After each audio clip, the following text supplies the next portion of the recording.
આપણે દાખલો ગણવી પછી ખબર પડે કે સૌથી પહેલા શું જોવાનું? નિશાની શેની છે? ક્યાંથી શરૂઆત કરવાની? પાછળથી.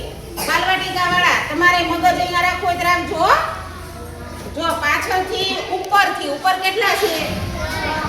તો કેટલા લીટા કરવાના? 1 2 3. નીચે કેટલા? કેટલા લીટા કરવાના?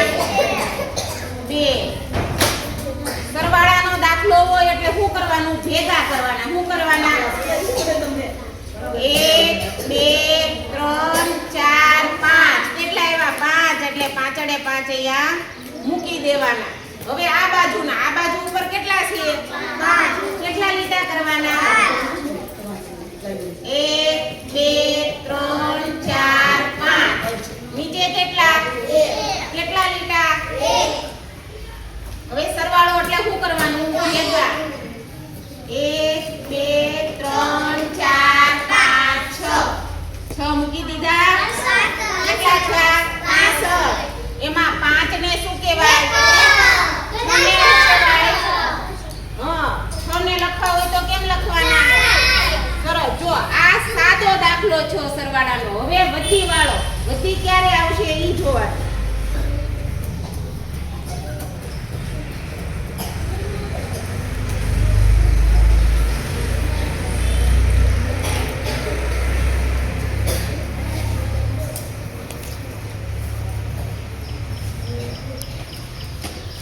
પેલા નિશાની જોવાની. નિશાની હા, વધી વાળો છે કે નહીં તમને એમને નહીં ખબર પડી જાય. પેલા કેટલા છે? 8. તો કેટલા લીટા કરવાના?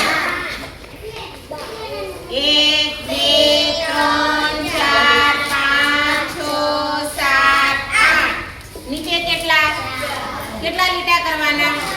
શરૂઆત હંમેશા પાછળથી કરવાની. 1 2 3 4. સરવાળો છે એટલે શું કરવાનું? 1 2 3 4 5 6 7 8 9 10 11 12. કેમ થાય? જો 12 એટલે બે આંકડા આવ્યા. બે આંકડા આવે એટલે શું આવે? વધી. જે પાછળ હોય એને નીચે મૂકવાનું અને આગળ હોય એને ઉપર. અહીંયા પાછળ કેટલા છે? પાછળ કેટલા? એટલે 2 ને નીચે અને 1 ને ઉપર. હવે જો ઉપર 1 લખ્યો પણ 1 નો લીટોય કરવાનો હો. 1 નો 1 લીટો. અહીંયા કેટલા? 3. કેટલા લીટા? 1 2 3. અહીંયા કેટલા? 2 1 2. બધા લીટા ગણવાના. 1 2 3 4 5 6. કેટલા છે? 65. સરસ. એમાં 2 ને શું કહેવાય? 6 ને હા, 2 ને લખવા હોય તો કેટલા લખવાના? 2. 6 ને લખવાના. તો વધી ક્યારે આવે? જ્યારે 2 આંકડા આવે ત્યારે. પાછળનો હોય એને નીચે લખવાનો, આગળનો હોય એને ઉપર. હવે સાદા સરવાળા અને વધીવાળા સરવાળા આવડી ગયા. હવે બાદબાકીના.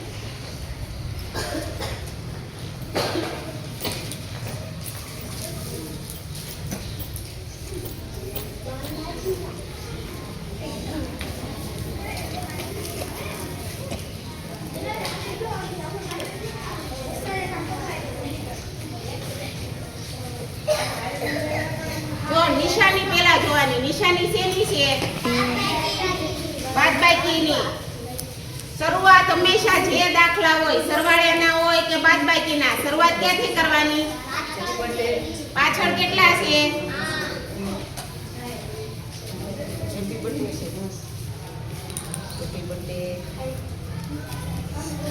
જો ઉપર 8 છે તો કેટલા લીટા કરવાના?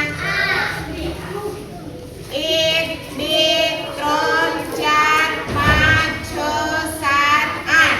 હવે બાદબાકીમાં ભેગા નહીં કરવાના પણ શું કરવાના? કાઢવાના અથવા તો ભૂસી નાખવાના.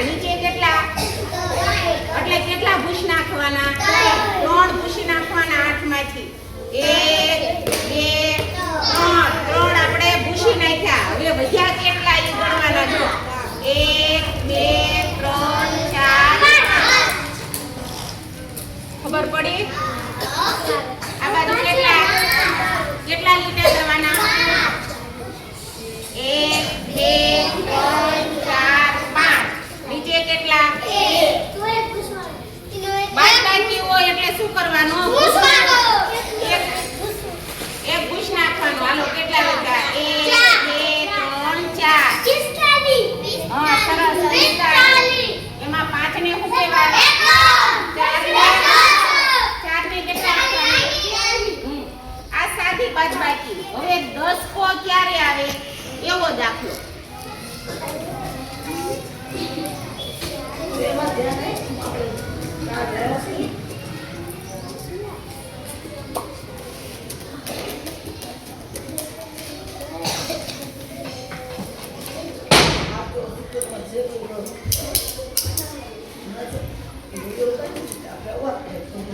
જો શેનો દાખલો? હવે જો 10 કો ક્યારે આવે? બાદબાકીનો દાખલો હોય અને પાછળથી આપણે શરૂઆત કરવાની ને. ઉપર કેટલા છે? જો ઉપરનો આંકડો નીચે કરતા નાનો હોય, ઉપરનો આંકડો નીચે કરતા કેવો હોય? નાનો હોય તો 10 કો આવે. તો 5 છે ઈ કેવા? 9 કરતા નાના? એટલે આમાં શું આવશે? 10 કો આવશે. શું આવશે? હા 10 કો આવે એટલે અહીંયા કેટલા મૂકી દેવાના? 10. આ બાજુ 7 ઉપર ચેકો અને એકડામાં તમે 7 ની ઉપર કેટલા લખો? 6. હવે ગણવાનું શરૂ કરવાનું. આ બાજુ 10 છે. કેટલા લીટા? 1 2 3 4 5 6 7 8 9 10. નીચે 5 છે તો દસકાવાળામાં પાછા 5 લીટા કરવાના. 1 2 3 4 5. હવે જે સૌથી નીચે 9 છે ને એને શું કરવાના? કાઢવાના. બાદબાકી છે એટલે ભૂસી નાખવાના. આમાંથી કેટલા ભૂસવાના? કેટલા? 9.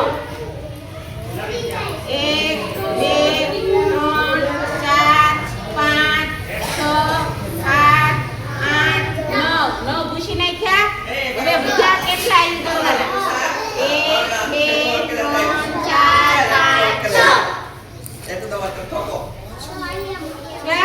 હવે જો હાથ ઉપર તો આપણે ચેકો મારી દીધો એટલે હાથને કઈ ગણવાના નહીં. અહીંયા કેટલા છે ઉપર? 6. તો કેટલા લીટા? 6. 1 2 3 4 5 6. 5 છે બાદબાકી છે એટલે નીચેના હોય એને ભૂસી નાખવાના. 5 લીટા ભૂસી નાખવાના. 1 2 3 4 5. કેટલા વધ્યા? કેટલા? સરસ. એમાં 6 ને કેટલા કહેવાય? 1 ને કેટલા કહેવાય? તો ખબર પડી? 10 કો ક્યારે આવે? પાછળની ઉપરની સંખ્યા કેવી હોય? નીચે કરતા નાની હોય ત્યારે 10 કો આવે. નહીતર 10 કો આવે. બરાબર મગજમાં ઉતરી?